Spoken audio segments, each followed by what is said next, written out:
안녕하세요. 2년 전 결혼한 30대 여성입니다. 남들이 보기엔 아직 한참 좋을 시기겠지만 이렇게 표현하고 싶지 않지만 가난하고 염치 없는 시댁 때문에 남편과 헤어지려고 해요.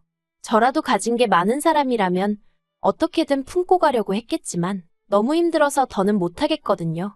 결혼이란 건 사랑만으론 되는 일이 역시 아니었어요. 남편하고는 회사 동료의 소개로 만났습니다. 사실 당시 제가 누구를 만나고 할 상황이 못 되었는데 회사 동료는 제 개인적인 사정은 몰랐을 테고 저는 또 거절을 잘 못하는 성격이거든요. 그래서 솔직히 별 기대 없이 남편을 만나게 되었네요. 약속 장소에 20분 정도 일찍 도착했는데 남편은 저보다도 더 일찍 나와 있었어요. 그래서 그게 좀 웃겼다고 해야 하나? 아무튼 처음부터 대화가 잘 통하더라고요. 게다가 남편이 말수는 많지 않은데 남이 얘기할 때 되게 성의껏 들어주는 사람이었어요. 사실 요즘엔 다들 자기 얘기하기 바쁘지 남한테는 별 관심을 안 주잖아요. 그래서 그런 남편의 태도가 무척 마음에 들대요. 아무튼 점심 먹고 커피 마시고 남편이 다음에 또 보자며 애프터 신청을 해왔습니다. 그리고 이후로 저희는 4년 동안 연애를 하게 되었죠. 사실 연애를 하는 동안 결혼 이야기는 몇 번이나 나왔었어요. 하지만 연애랑 다르게 결혼은 좀 더 이것저것 따질 게 많았고 특히나 늘 돈이 문제였지요. 남편은 자기가 최소한 한 달에 350 정도는 벌게 되면 그때 결혼을 하고 싶다고 했고 저도 제 직장 문제가 해결이 되면 그때 하고 싶었거든요. 참고로 남편의 경우 연애 내내 월급이 270에 머물러 있는 상황이었어요. 제 경우에는 월급은 300에 일 자체는 힘들지 않았는데 직장과 집 사이의 거리가 문제였고요. 너무 멀었거든요. 출퇴근에만 좋기 4시간은 걸렸으니까요. 그래서 이직을 하려고 여기저기 이력서를 넣어봤지만 생각만큼 일이 잘 풀리지를 않대요. 그리고 그러다 보니 어느새 연애만 4년씩이나 하게 된 거죠. 그러다 제가 2년 전, 그러니까 결혼 직전에 정말 운 좋게 이직을 하게 되었어요. 자세히 얘기할 순 없지만 동종업계도 아니었는데 취미로 따놓은 자격증 몇 개가 큰 도움이 되었네요. 그래서 제 월급이 이것저것 다 제하고 한 달에 380 정도로 올라갔어요. 남편이 정말 자기 일처럼 좋아하더라고요. 그리고 그런 남편에게 제가 먼저 결혼 이야기를 꺼냈습니다. 더 늦기 전에 나 웨딩드레스 입고 싶다고, 그러니 우리 결혼하자고 했죠. 남편이 미안하다고 울다가 또 고맙다고 웃다가 아무튼 속사정을 모르는 사람이 저희를 봤으면 미친 사람들인 줄 알았을 거예요. 결혼할 때 시댁에서 1,000만 원 해주셨고 남편은 3,000을 모아뒀더라고요. 저는 제 돈 2,000이 있었고 친정에서 3,000 해주셨고요. 사실 저희는 둘 다 요새 말하는 소위 흙수저들이에요. 그래서 양가에서 그 정도 해주신 것만으로도 정말 감사하게 생각했어요. 정말이지 액수에 대한 서운함이나 섭섭함은 하나도 없었습니다. 오히려 받은 것 이상으로 잘해드리며 살아야겠다고 다짐했는걸요. 그런데 시작은 차였습니다. 시댁엔 당시 남편을 제외하고도 식구가 넷이었는데 시부모님과 2명의 신우들이 있었죠. 그리고 좀 황당했다고 해야 하나 싶은 게 온 식구가 각자 차를 끌고 다니더라고요. 특히 시부모님은 수입이라고 해봤자 나라에서 나오는 연금하고 자식들이 주는 용돈이 전부셨는데 말이죠. 그래서 잠깐이었지만 차가 2대씩이나 필요하신가 싶대요. 물론 제가 주제넘게 말할 건 아니라서 그냥 잠깐 생각만 했던 거고요. 그런데 저랑 남편이 결혼하고 얼마 되지 않았을 때였습니다. 당시 남편이 끌고 다니던 차가 말 그대로 폐차 직전의 수준이었고 그래서 일단 제 차를 갖고 다니라고 했었는데 남편이 그건 아닌 것 같다면서 제 차 타는 걸 무척 불편하게 생각하더라고요. 그리고 이 와중에 어떻게 얘기가 진행된 건지는 잘 모르겠지만 어머님이 당신들 차 한 대를 가져가라셨습니다. 공짜로 주시겠다면서요. 그런데 받아오는 게 맞나 싶었던 게 어머님이 주신다는 차도 남편 차 못지않게 낡은 차였거든요. 그러니 제 입장에선 굳이 이런 걸 받아서 나중에 차를 존내받았네 소리가 나오진 않을지 상황 자체가 탐탁치 않았어요. 하지만 남편이 시부모님이 좋은 뜻으로 주신다는 건데 그냥 기분 좋게 받아오면 안 되겠냐 하대요. 뭐 그래도 꾸역꾸역 따져보면 자기 차보다는 낫다면서요. 그런데 그렇게 받아온 차는 생각했던 것보다 훨씬 사정이 좋지 않았습니다. 남편은 괜찮다 했지만 카센터에 가져가니 이것저것 고치는 비용만 400을 부르더라고요. 그래서 제가 남편더러 차라리 폐차하는 게 낫지 않겠냐니까 저더러 뭘 모른다면서 400으로 차를 살 수 있냐고 화를 내는데 솔직히 사귀는 동안에도 다툼이 아예 없던 것은 아니지만 왠지 화를 내는 남편의 모습이 낯설게 느껴졌어요. 그리고 나중에서야 느꼈지만 주제나 상황이 뭐건 간에 시댁하고 관련이 있으면 남편은 쉽게 매번 버럭버럭 하더라고요. 돌이켜 생각해보니 자격지심이었나 싶기도 하네요.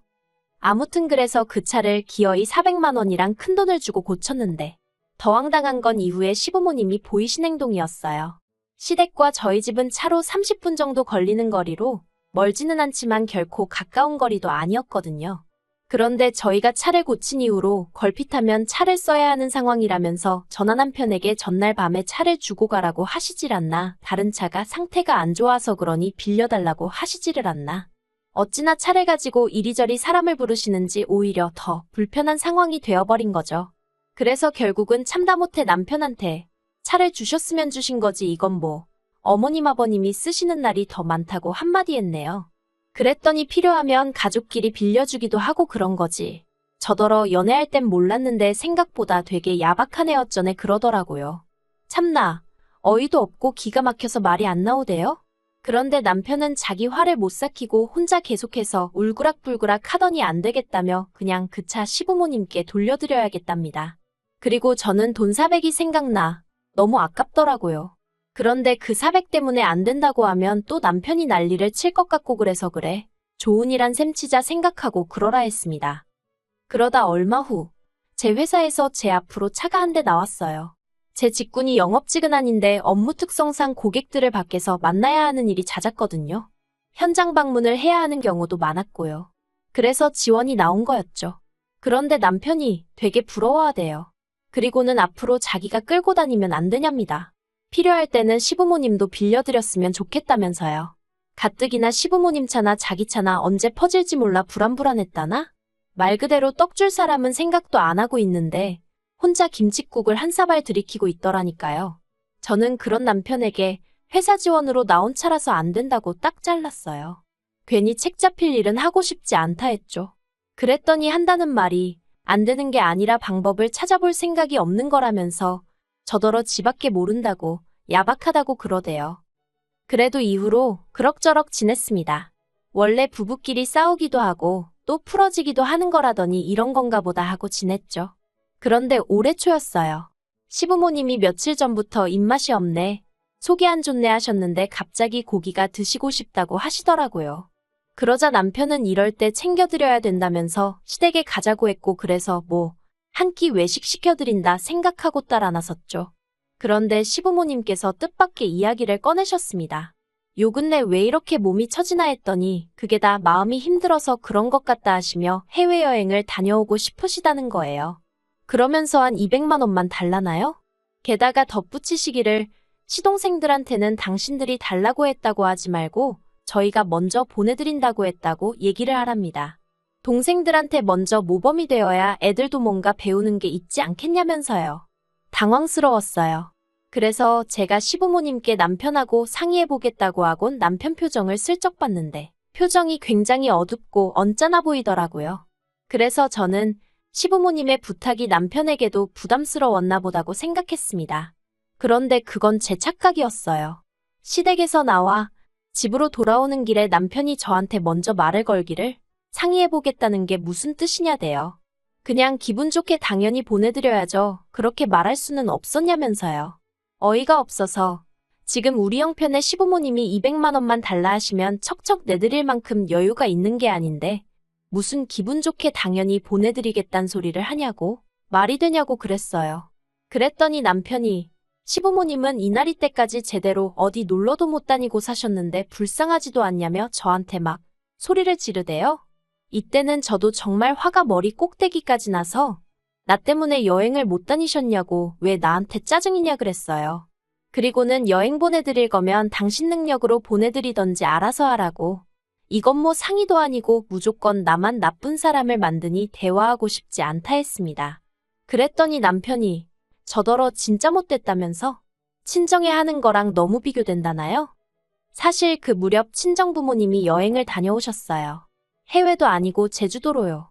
그리고 자식된 입장에서 그래도 모처럼 여행을 가신다는데 말로만 잘 다녀오세요 하기가 그렇더라고요. 그래서 제가 30만 원 챙겨드렸습니다. 솔직히 결혼한 이후로 친정부모님이 저희에게 물질적으로 잘해주신 건 없었어도 틈틈이 저희 남편이 좋아한다 하니까 김치도 보내주시고 비싼 건 아니어도 제철 과일도 보내주시고 그래서 모처럼 챙겨드려 봤어요. 하지만 30만 원 드린 거랑 해외여행 간다고 200만 원 내놓으라는 거랑 비교를 하는 건 말이 안 되잖아요. 그리고 이 일로 저는 저희 결혼 생활에 무척이나 회의감을 느끼게 되었습니다. 사실 청약통장 때문이긴 했어도 혼인신고도 안 한 상황이었는데 돈 관리도 따로 하자고 결론이 나버렸거든요. 그리고 이건 사실 조금 철없이 들릴 수도 있지만 일하는 스케줄도 저는 9시 출근 6시 퇴근이 기본이었던 반면 남편은 아무래도 직업 특성상 11시에 출근해서 10시는 돼야 집에 왔어요. 게다가 남편은 주말에도 출근을 하다 보니 같이 시간을 보낼 수가 없었죠. 그래도 연애 때는 남편이 어떻게든 짬을 만들어 저랑 시간을 보내려고 했었지만 결혼 후에는 그런 노력도 별로 없었고요. 물론 그걸 탓하는 건 아닙니다. 남편도 다 잘 살아보려고 그랬던 거니까요. 하지만 뭐랄까, 자꾸 부딪히다 보니까 사소한 것도 서운해지고 이게 내가 그려온 결혼 생활이 아닌데 하는 생각이 점점 잦아지니 여러 가지로 감당하기가 힘들어지대요. 그리고 남편은 정말로 시부모님 해외여행을 보내드렸어요. 돈이 어디서 난 건지는 저도 모르죠. 자기 카드로 긁은 건지 어쩐 건지. 저도 더 알아봤자 스트레스만 받을 것 같아서 일부러 묻지도 않았습니다. 하지만 적어도 남편이 제 의사보다는 시부모님의 뜻을 더 중요하게 여긴다는 건 확실히 알게 되었고 그래서 크게 실망했던 게 사실이에요. 그러다 결정적으로 더는 이렇게는 못 살겠다, 헤어져야겠다 생각을 하게 된 건 지난주였습니다. 시부모님께서 물가도 많이 올랐는데 그렇다고 연금이 오르기를 하냐 너희가 주는 용돈이 오르기를 했냐 한참 동안 불평을 하시더니 도저히 안 되겠다며 이달부터 한 달에 50만 원씩 더 보내달라고 하시대요. 참고로 매달 30만 원씩 보내드리고 있었으니까 앞으로는 한 달에 80만 원씩 보내달라고 하신 거죠. 제가 너무 놀라서 그건 좀 무리라고 말씀을 드렸어요. 그렇게 해드리고 싶어도 그러다 보면 저희는 언제 집 사고 언제 애 낳고 하냐고 죄송하지만 저희 입장도 이해 좀 해달라고 말씀드렸죠. 그랬더니 시부모님이 그래 네 말도 맞는 말이다 하시면서도 그래도 둘이 버는데 늙은이들 쓰라고 그 돈 몇 푼을 더 못 주냐면서 서운하다 하시더니 남편더러 너도 그렇게 생각하냐 하시는데 남편이 저만 노려보고 있더라고요. 그리고 그런 남편하고 괜히 옥신각신 하고 싶지도 않고 그런 모습을 시부모님께 보여드리고 싶지도 않아서 나는 먼저 갈 테니 할 이야기 있으면 하고 오라고 했습니다. 그리고 저도 저대로 마음이 상해서 제 차 끌고 먼저 집에 왔어요. 집에 와서 남편이 저녁을 먹고 올 건가 어쩔 건가 생각하다. 뭐 한다고 내가 그런 생각을 하고 있나 싶어서 먼저 저녁을 챙겨 먹었습니다. 그런데 그때 남편이 들어오더니 뭐랄까 마치 일부러 저 들으라는 식으로 한숨도 막 크게 쉬고 엄청 거슬리게 행동하대요. 그래서 제가 남편더러 할 이야기가 있으면 그냥 하라니까 진짜 서운하다면서 무턱대고 안 된다고 할 게 아니라 자기랑 같이 방법을 찾아봐야 하는 거 아니냐입니다. 그래서 제가 남편더러 방법을 찾긴 무슨 방법을 찾냐고. 우리 수입이야 뻔할 뻔짠데 갑자기 50만 원이나 어떻게 올려드리냐고 당신 그 정도 계산도 못하냐고 따졌죠. 그랬더니 남편이 저더러 직장만 좋은 직장 다닌다고 되는 게 아니래요. 사람이 먼저 돼야 한다면서 그렇게 악착같이 손에 든 걸 쥐고 있으려고만 하고 내려놓질 못하면 안 된다나요? 정말 말 같지도 않아서 그만하라고 했어요. 그리고 그날 저녁 세상 모르고 잠든 남편 옆에서 이제는 헤어져야겠다는 생각이 들대요. 저도 뭐 내세울 것 없는 집에서 태어났고 지금도 별 볼 일은 없지만 그래도 저희 친정부모님은 저에게 뭐라도 하나 더 해주지 못해서 미안해하시는 분들이세요. 그런데 어째서 시부모님은 자식한테 하나라도 더 받아내질 못해 안달이실까 싶은 게 평생 제가 감당하며 살 자신이 없더라고요. 그리고 그러다 보면 남편한테 저는 갈수록 지독한 억척스러운 여편네로만 보일 텐데 저 정말 그렇게 살고 싶지 않았거든요. 그래서 이튿날 남편에게 우리 더 복잡해지기 전에 헤어지자 했습니다. 이제라도 서로 갈 길 가자고요.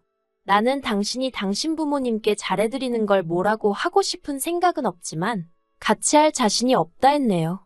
그러자 남편은 지난밤과 마찬가지로 한숨만 내쉬더니 자기를 이렇게 배신하는 거냐입니다. 뭐라 할 말이 없었어요. 차라리 자기가 잘못했다 미안하다 했으면 저도 흔들렸을지도 모르겠는데 배신이라니. 더는 대화를 해봤자 소용이 없겠구나 싶어서 마음대로 생각하라고 했네요. 전세 계약은 어차피 얼마 후면 끝나서 집주인한텐 재계약 안 할 거란 얘기만 해뒀어요. 보증금 나오면 계산 똑바로 해서 각자 목 나누고 미련 없이 보내주려고요. 남편이 혼자 시부모님 생활비를 대가면서 살 수 있으려나? 잠깐 그런 생각도 들었는데 뭐 그거야 그쪽 사정이잖아요. 습관처럼 하던 남편이나 시댁 생각도 차차 기억에서 날려버려야죠. 저는 저 혼자 사는 거에 대해서는 걱정도 부담도 없어요. 오히려 스트레스의 원인들이 사라지는 거니 더 잘 살지 않을까 하는 생각도 들던걸요. 그리고 욕심이겠지만 만약에 저한테 다시 누군가가 오면 그때는 정말 그 무엇보다도 저를 1순위로 쳐주는 사람이면 좋겠다는 바람입니다.